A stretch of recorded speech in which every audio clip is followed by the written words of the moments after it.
subject's potential associations and affiliations with terrorist organizations.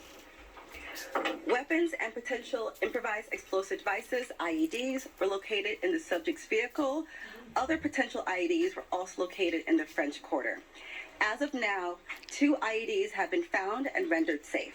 We're aggressively running down all of the leads to identify the possible subject's associates. We're working to ensure that there is no further threat. We do not believe that Jabbar was solely responsible.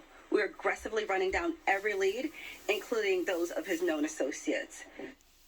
In this image here, you see what is believed to be the white pickup truck involved with the incident, with bullet holes visible. If we go to a tighter shot of it, there are bullet holes visible in the back window of the cab. Video posted on social media shows the aftermath of the attack. We want to warn you, what we're about to show is disturbing. This video, taken from a balcony looking down on Bourbon Street, shows multiple bodies, which we have blurred out, as bystanders remain standing in the middle of the street. You can see law enforcement officers in green uniforms at one point running down the street as well. New Orleans Police Department Superintendent, the New Orleans Police Department Superintendent says the driver was, quote, hell-bent on creating carnage, and witnesses described a horrific and chaotic scene. Take a listen. It all just happened so quickly, but the guy in the pickup truck just punched the gas and mowed over the barricade and hit a pedicab passengers. And there were just bodies and the screams. I mean, you can't think about, unhear that. It was chaos. And very, very scary. It was pandemonium. It was obviously emergency vehicles everywhere. Police were everywhere. Bodies, folks were just running through the streets. Obviously, they were panicking as well. It was just loud, something really loud. And then I heard more fireworks. I don't know what it was, but apparently it wasn't fireworks. It was right outside our window. I can't imagine we were on that street moments before we were on that street, and it could have been us.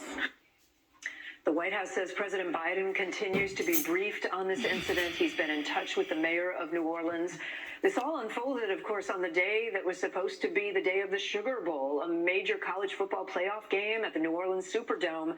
That game has now been postponed to tomorrow, 24 hours, in the wake of today's tragedy. NBC News justice and intelligence correspondent Ken Delanian has the latest on the investigation. Ken, let's start there. The Sugar Bowl has been postponed to tomorrow. They said at the press conference it was due to security concerns. What do we know about the search that's maybe going on right now for more suspects that they talked about? And that has to be part of why they've postponed the Sugar Bowl.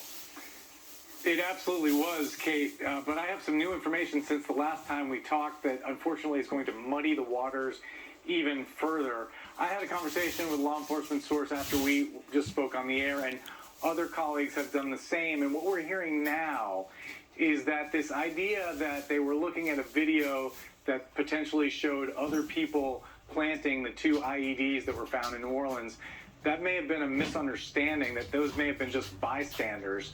And so caution is being urged from our sources about the idea that other people planted those bombs, which is leading to people saying it's not even clear that there were co-conspirators, unless there's other evidence that some of our sources are unaware of.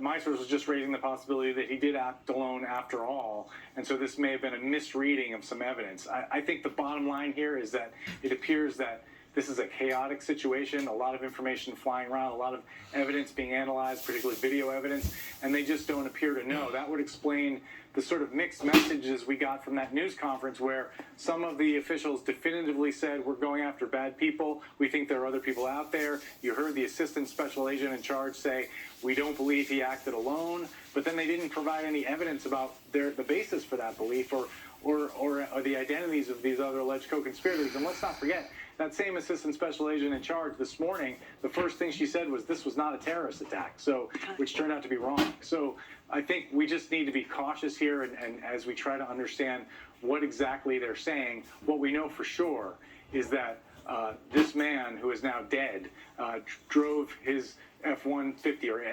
NF-150 Ford pickup truck into a crowd of people at high speeds and killed as many as 10 and perhaps more individuals, injured more than 30, was flying an ISIS flag in one of the most horrific terrorist attacks, if that's in fact what it was, since 9/11 here in the United States. So whatever else happened, that we know, and that's just absolutely horrific, Kate. Okay, Ken, so we only have